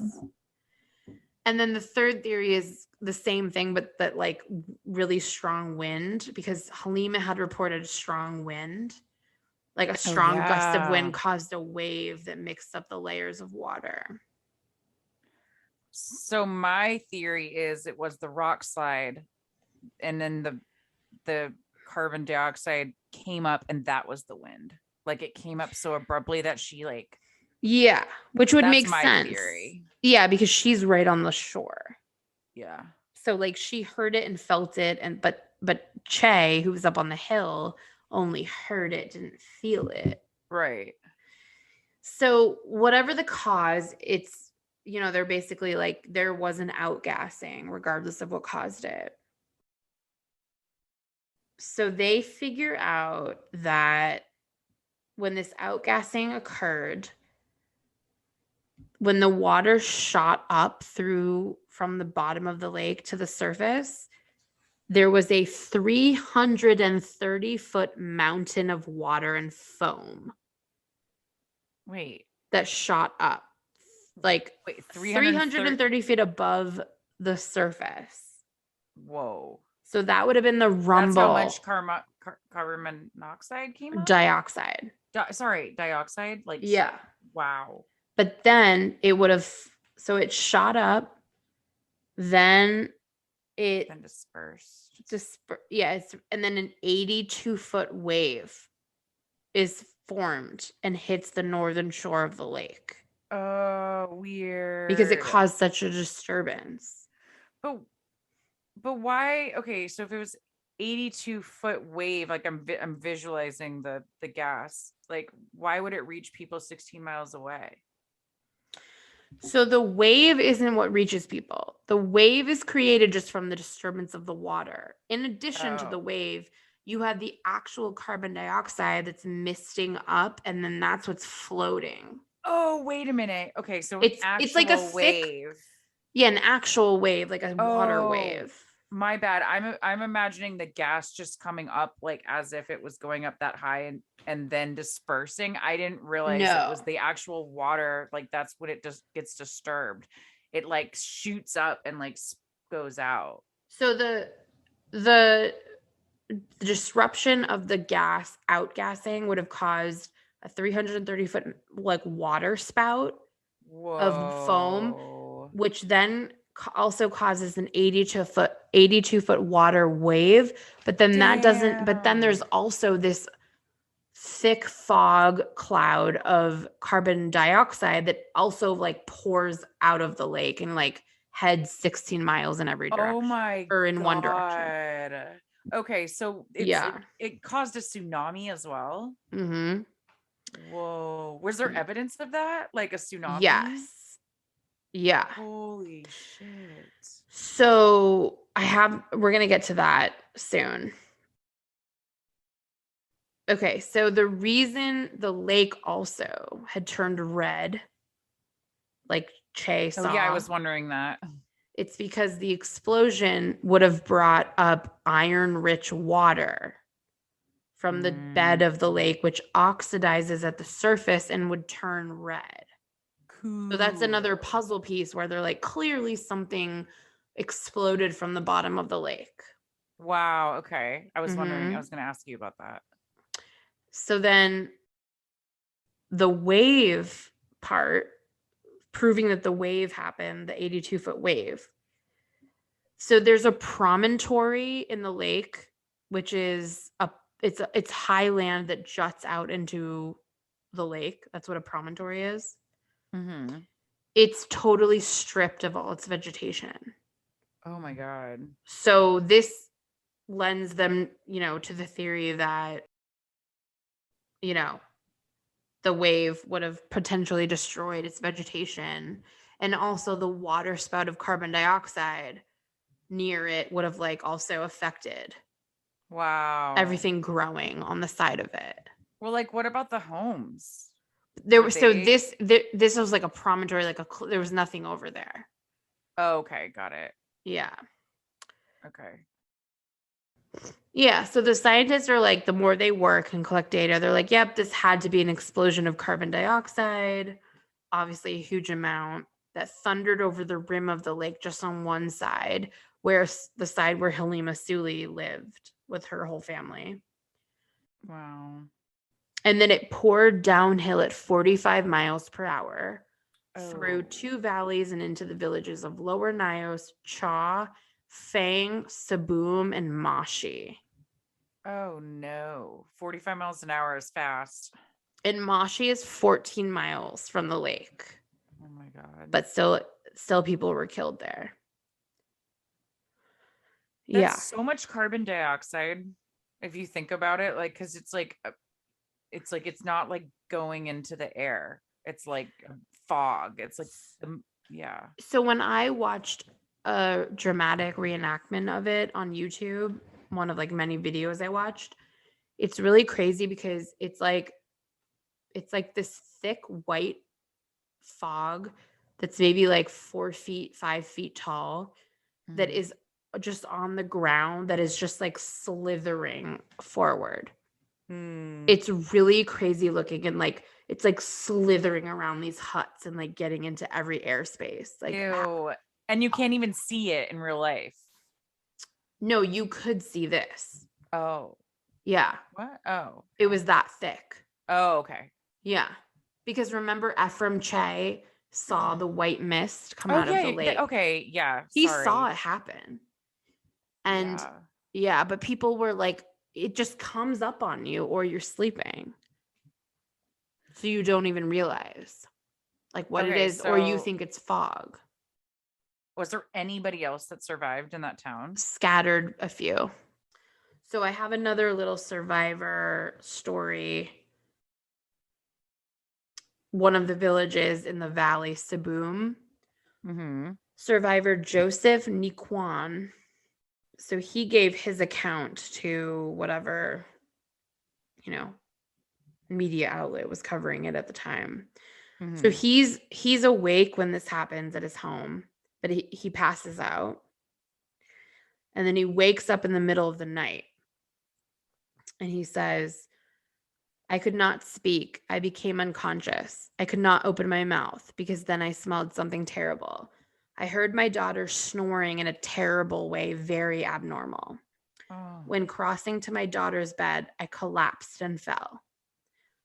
I was there till 9 o'clock in the morning, until a friend of mine came and knocked on my door. I was surprised to see that my trousers were red, had some stains like honey. I saw some starchy mess on my body. My arms had some wounds. I didn't really know how I got these wounds. I opened the door. I wanted to speak. My breath would not come out. My daughter was already dead. I went into my daughter's bed thinking that she was still sleeping. I slept till it was 4:30 in the afternoon on Friday. I managed to go over to my neighbors' houses. They were all dead. Oh, wow. I decided to leave. Most of my family was in Wombe, which is another town. I got my motorcycle. A friend whose father had died left with me for Wombe. As I rode through Nyos, I didn't see any sign of any living thing. I was unable to walk, even to talk. My body was completely numb. So basically, he like this like knocked him out when it happened at 9 p.m. ish. Then he like wakes up in the middle of the night and he realizes something's wrong, but then he gets knocked out again until 9 a.m. And then he like gets up again, realizes like his daughter is dead, and like passes out again and wakes up at 4:30 in the afternoon. Oh my God. So it was like this thing where people probably did survive, but then they woke up and whatever happened to their body, they succumbed to it again, you know? Wow. And like that makes sense about like the first story you told about how the boys that were crossing each other on the road like couldn't communicate. Mm-hmm. They couldn't even talk. They couldn't even talk. And they felt like they were in a trance. Well, this whole thing could have been prevented if someone would have listened to the guy Yeah. with the study. Yeah. Wow, that is so tragic. Cigarette, as you call him. Mr. Cigarette. So, okay. So the scientists, you know, they test the deep lake waters. There's tons of carbon dioxide in it. So the explosion didn't clear out all the carbon dioxide. So this means that, oh shit, this could happen again. Yeah. Because it's still building up at an alarming rate. So the Cameroonian military forces most survivors out. They're like, you can't stay here. You got to leave because this could happen again. Right. But these people are so poor that they have to go to refugee camps, which are usually terrible. Yeah. Yeah. So they all get like shoved into these shitty refugee camps. That sucks. That's not cool. They just lost like so many people. Yeah, it's horrible. So the scientists are like, what the hell are we going to do? You know, also like we're working under the assumption that at any time the lake could blow up again and we would all be dead. So they come up with several solutions. So the first solution is drop a bunch of bombs into the lake and basically blow up the lake. Force it out. Yeah. Oh, blow it up completely. Yeah. And then they're like, no, that's actually a incredibly reckless and dangerous plan. Like that's such a dumb idea. Would bombs like make the carbon dioxide like explode even more? I think so. I don't know. I would assume. A chemical reaction, I would think. Yeah. And also, what about the surrounding towns that like are maybe they forced all those people out? Well, nobody was allowed to like pretty much be there anymore. It was all military controlled and like scientists were kind of camping out. And then the people on above the lake over the cliffs, like Che, like those people were still there. Like some of them. Yeah, I would have probably moved. If I could. I mean, I get that they probably they can't really I move. Get it. Yeah, I get it. So then the next idea is they're like, let's dump a ton of lime into the lake, which will neutralize the carbon dioxide. Lime is a mineral made from limestone. Yeah. And you're not really supposed to breathe it in for very long. Mm-hmm. But then the powers that be somehow figured out that Cameroon and whoever was funding this collectively could not afford this. This would have been so expensive to get that much lime. Mm-hmm. Yeah. So there was another prospective solution that was like digging tunnels into the lake bed to drain the saturated water. Again, it's like too expensive, too crazy. It's not going to work. So the scientists get together and they figure out a low-tech approach, which basically involves running a pipe, like dropping a pipe from a boat all the way to the bottom of the lake, and the pipe is sticking out into the air. Yeah. And the idea is that you pump water up from the bottom of the lake like a fountain, Yeah. like just continuously. And so like it would relieve the carbon dioxide because you'd be pumping the carbon dioxide water up. Yeah, like the water wouldn't be static. It would just Like it would just consistently like pump out carbon dioxide. Yeah. So it would maybe it wouldn't get rid of all the carbon dioxide, but it would like keep would it at a release level that. Yeah. That works for me. Yeah, it works for me too. So this would continuously let out pressure and make it so there was not a buildup. And I would do like multiple pipes, not just like one. Right. Yes. Which is something that we'll get to that. Okay. So also the carbon dioxide, the amount that would be like piping out like in a fountain, basically like a geyser, it would be harmless when it's dispersed in the air because it wouldn't be high concentration. Right. Yeah. So, okay. So this is 1986. So this doesn't actually happen until 1990, this pipe plan, because it takes 4 years of funding and research and everything. Wow. To actually install this pipe. And a team of engineers and scientists from France, from the University of Savoy, are the ones that are leading it. They install pipes with the diameter of a garden hose in Lake Nyos. And it's all being funded by the European Union and private sources. A garden hose? That's the size of it? Mm-hmm. But guess what? It totally fucking works. Whoa. And the gas starts venting out perfectly, and everyone is like so happy. Oh, yay. But why is it that small? Because that's like what they were trying to make it as small as possible. It's all they needed. Okay. But then the money runs out. Their funding gets cut, and the Cameroonian government is like, we can't afford to install permanent degassing equipment. No. Don't they want their country to not like? Well, yeah, but they're a super poor country. Oh, I feel bad every time I say that. I'm not like, I feel very well, yeah, they just don't have the bad money about saying that. Yeah.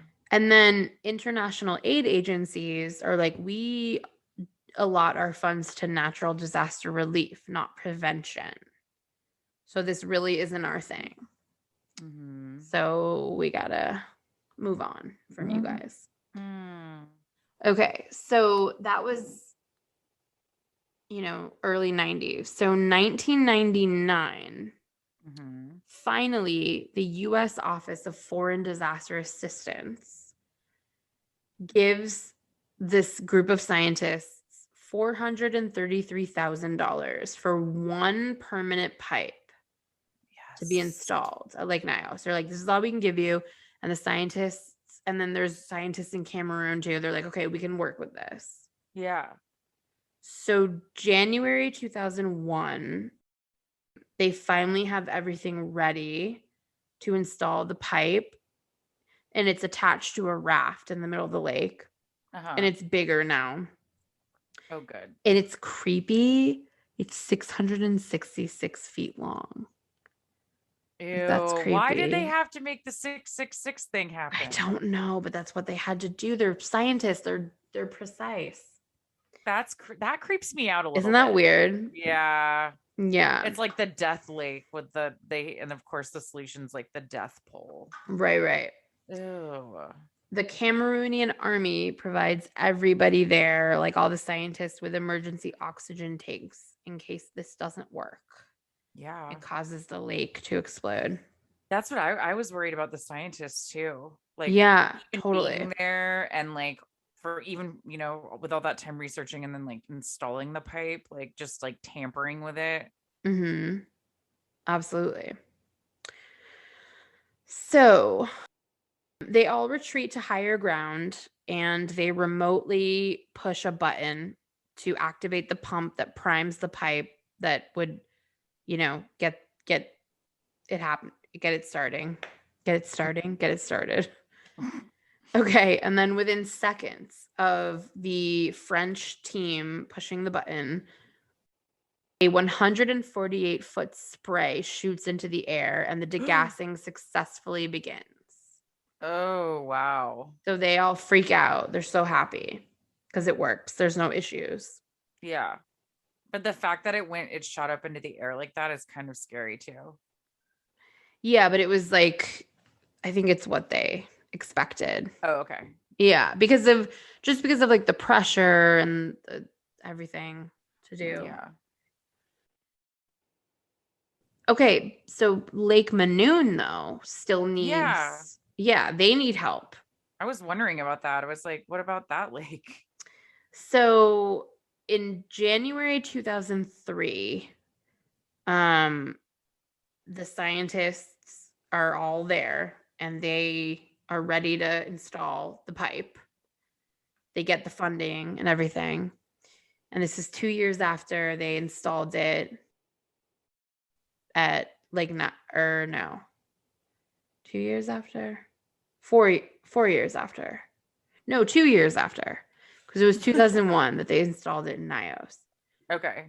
Okay. So they're all there, but then the local tribe there is like, no, Oh, we need to do a 5-hour ritual before you guys can do this. okay. That seems reasonable, right? I guess. So that all these scientists who their entire lives depend on data and science and facts are like, okay, cool, do your ritual. We'll just chill. But the whole thing with the ritual was they had to be involved in it because or the local tribes would not let them proceed, and there's nothing the government could do about it.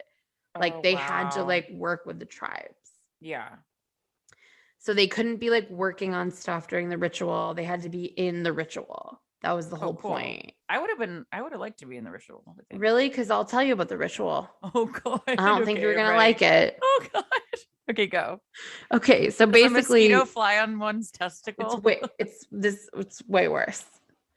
So basically, the locals want to contact the lake spirits in Lake Manoon and be like, "Do you have our blessing to do this?" Mm-hmm. So the Cameroonian military is waiting on the lake shore, guarding the equipment, being like, "Oh Christ, okay." And everyone's just gathered around. So the first thing is a group of shamans mix together a blackish green paste in a ceremonial bowl under a tree on the shore. Mm-hmm. Then they all pick up corn stalks and an ancient wooden gong. And they march into the water in a procession, banging the gong, shaking the corn stalks, I guess. Okay. Then the head priest of the shamans beats the gong while crying out to the ancestors in the lake. Okay, totally fine. Then a bunch of local men get into canoes, paddle out into the waters, and throw offerings into the lake. So they're throwing tons of fruit, salt, palm oil into the lake. And at this point, I'd be so freaked out that they're going to disturb and make it a gas outing. And all of that to me is just surfacey shit. It's okay, do your chanting and throwing shit right someplace. Then the shaman priest, again, not trying to be offensive to anyone. Yeah. I just think this is silly. Takes the bowl of the blackish green paste, dips his fingers in it, and everyone has to line up and lick it off his fingers one by one. So sorry. I'm sorry. This Okay. protects you from the lake spirits. So you can What imagine is this greenish black paste though? no idea. I couldn't find it. I Googled it. You are a scientist who's worked your way up through prestigious institutions and you're licking like paste off of a shaman's finger. You don't know what it's just I'm sorry again, it's just like That's so funny. it's so wild. And we're in a pandemic now, so this would never probably happen, but it's just It crazy. might in some countries, you never know. Religion's religion. We're probably gonna get I know. Don't blacklist us. Sorry. It's just so great. But I think things that happen in the Catholic Church are insane. Like I don't me too. understand so many things. So many things. So many things. This is not Cameroonian shaman specific. And again, we both grew up very Catholic.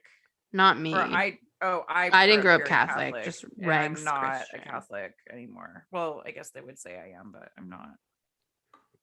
Okay, then So they do a bunch of Muslim prayers. Then there's an entire feast of rice and smoked fish, which sounds delicious. Yeah. Then to really cap it off, they bring a live ram into the water, slit its throat, and let it bleed out into the lake in front of everyone. Why? Like a sacrifice thing. Mm-hmm. Oh man. So you can imagine these like scientists from like France and Japan and the US are all sitting there like, what? Yeah. Why is this happening? That's insane.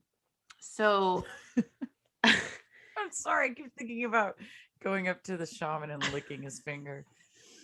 God. I guess that's funny. I think you had to lick his finger as if like a ring was stuck on his end. You really had to get in there. Are you sure?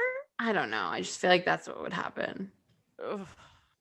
So, okay, so the ritual. So after the ram bleeds out into the lake, oh, poor guy. the ritual's over, and I read an article where the author who wrote it was actually there during this whole thing. So that's why I have such a colorful description of everything. Yeah. So he said the Japanese scientists who were like patiently waiting, like jump up. They're like, okay, good. They fasten 2 rafts together, the ones that are going to hold the vent pipe. And then a team of 15 people like get the rafts into the lake. And then 2 of the American scientists, one of them being the limnologist Kling, we talked about earlier, the lake scientists, they motor out into the lake in a dinghy with the rafts. They secure them in the lake. They attach instruments for measuring carbon dioxide and temperature.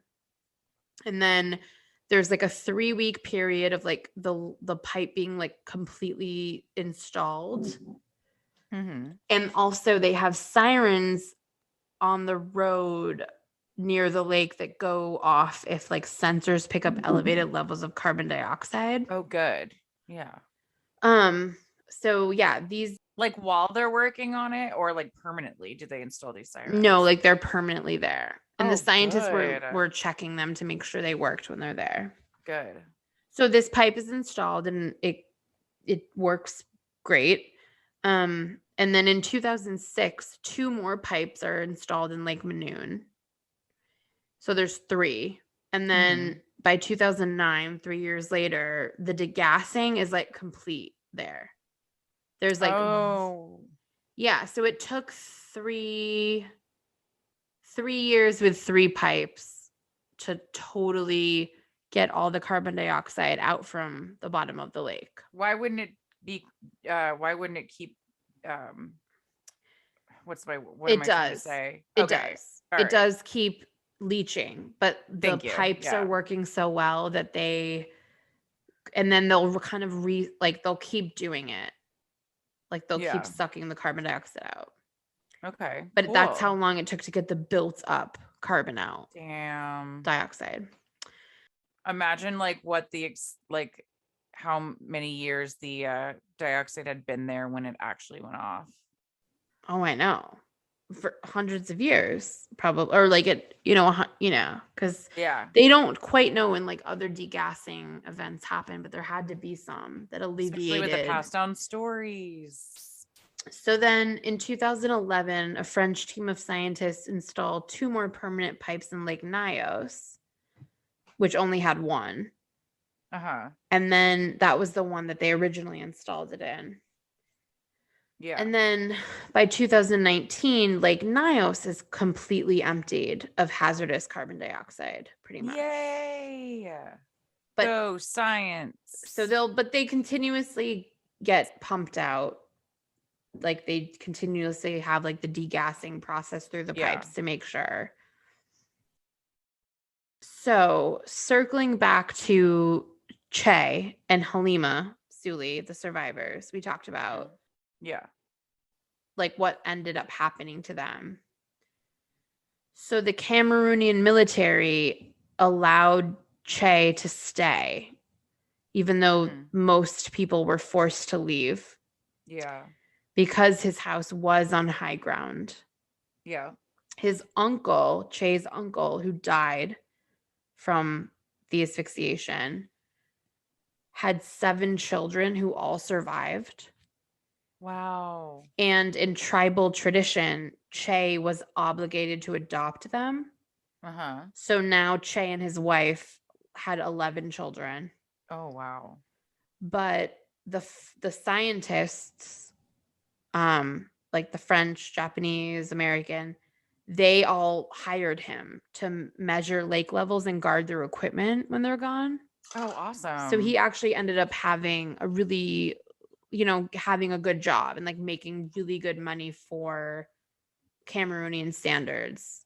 Oh, good. Yay. So That's a happy ending. Yeah, a little silver lining with like the death of his family and having to like take on all these kids. Like he got a job and like was able to like, make a decent living. Yeah, that's great. Yeah, and help the scientists because a lot of articles I read, the locals were like really invested in the scientists and they're, they were like a team. Like they were like, we'll help you with whatever you need. Like, please just fix our lake. Right. And then Halima, who all of her 4 children all died. God. Yeah. Her husband, who survived, came back. They ended up having 5 more children. Aww. They bought more cows. They still live in the area.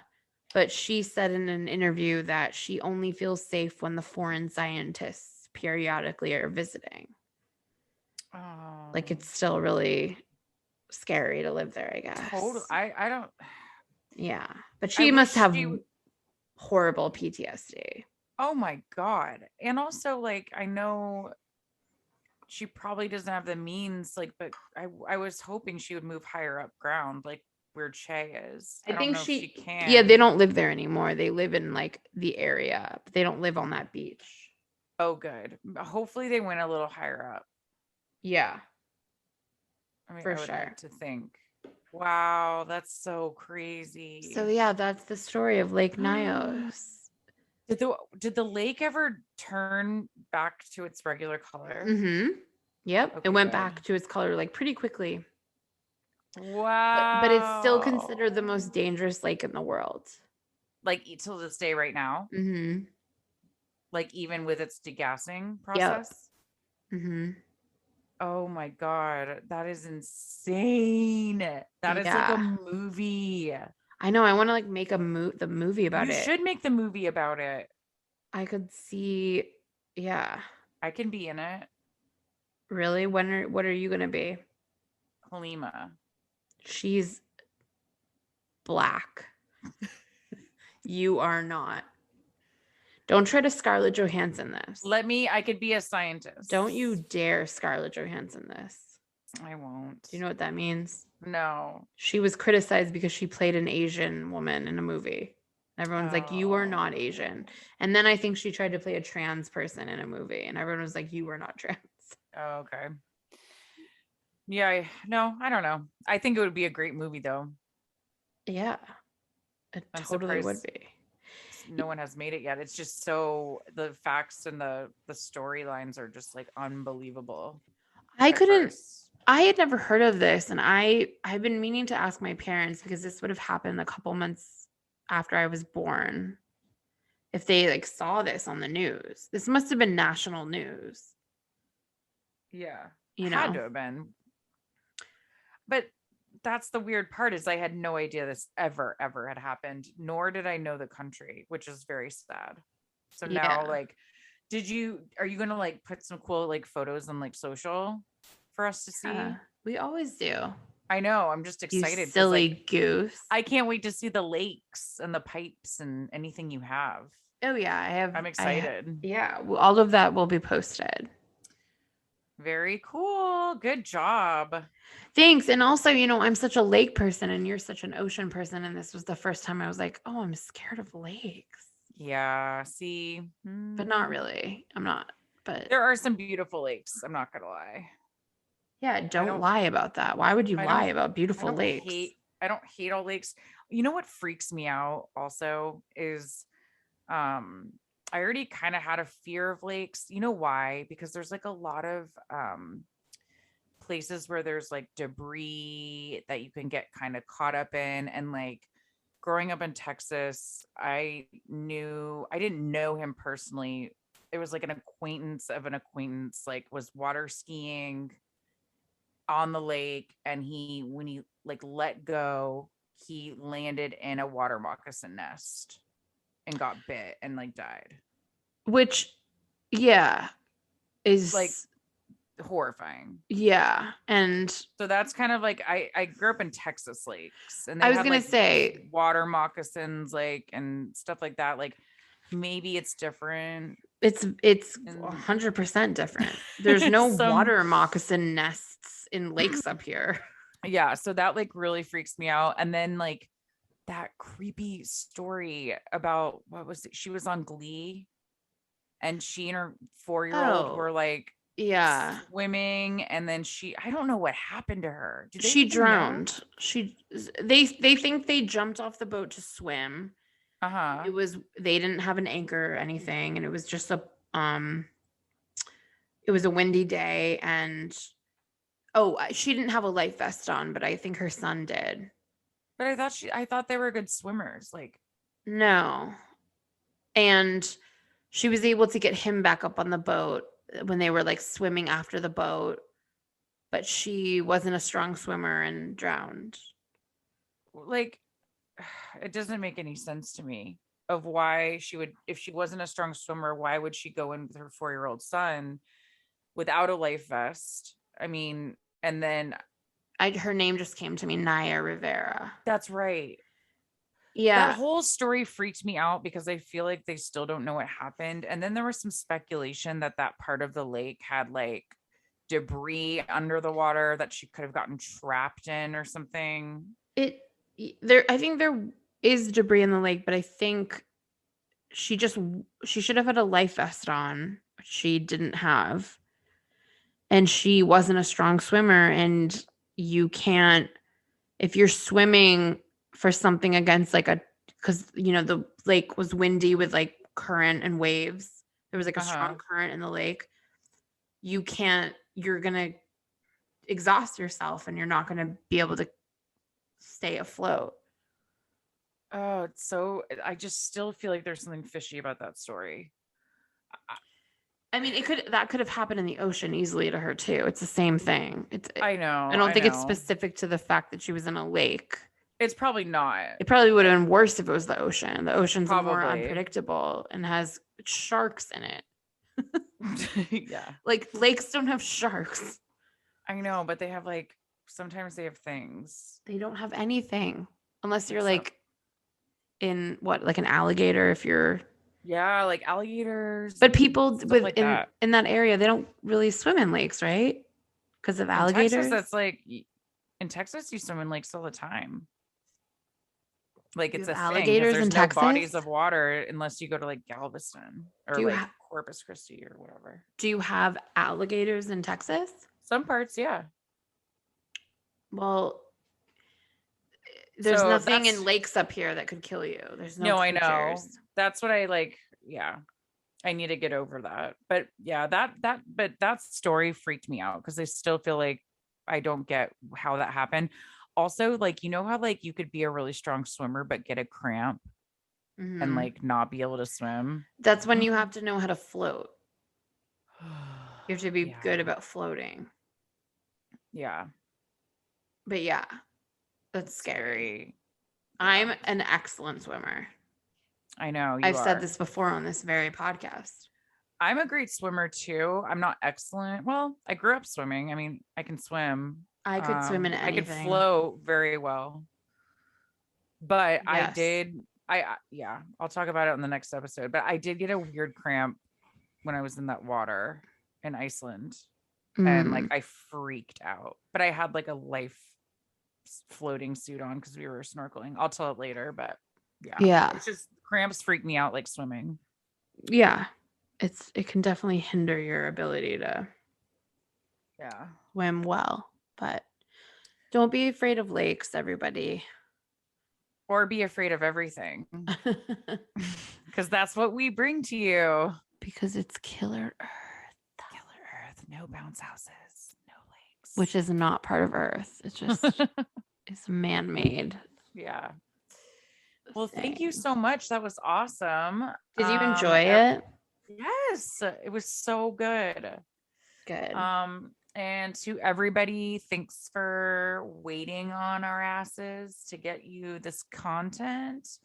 There will be much more to come, so stay tuned. And don't forget, we have merch on our website, killerearthpodcast.com. And if you have a survivor story of something earth related, please write us at killerearthpodcast@gmail.com or write us for any other reason, I guess. Yeah. Say hi. Tell us how you feel. Never be afraid to tell us Yeah. about your feelings. All right. Well, until next time. Damn, son.